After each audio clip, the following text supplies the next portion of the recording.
And I don't think you ever told me. You were very humble about it, but what came across immediately was this.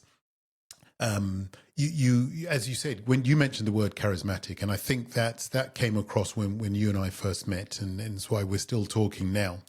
When you look at that and you think about your leadership style, and then you transpose that onto negotiation when it comes to negotiating. Are there any similarities between your leadership style and your negotiation style? I think so. My techniques are a little unusual. I remember having in grad school, I remember having a negotiation class and pitted groups of three students, and we had a similar case where we did financial analysis. And then we had to basically broker a deal. Individuals, the first group came in and they said, okay, here's what it is. And they did all the math correctly, and that was really good. And it was too good. And so what we did was we made a ploy that their math was wrong, and we came in at a completely different number.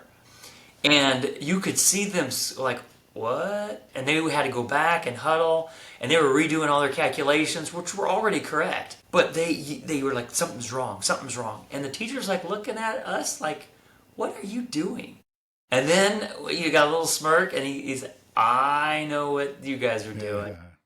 And before you know it, we actually negotiated a price. This was acquisition of a company.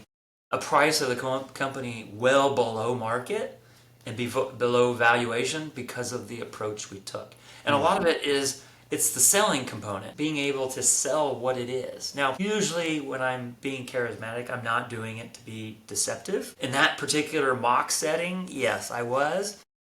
In most cases, no, it's not trying to be deceptive. It's trying to understand what both parties want, and understanding that most of the time you end up in the middle. And so trying to understand how best to get to the middle. I'm trying to understand how the other side is going to get there, but also understanding what the other side needs.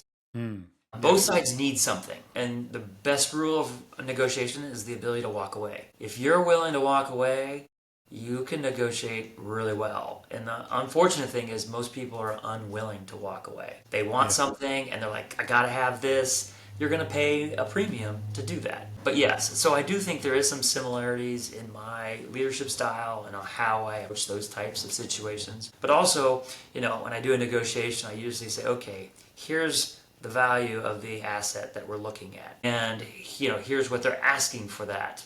And then I'm like, okay, well, here's where I want to be. So here's where I'm going to go in over here. And I draw it. So I'm a very visual person.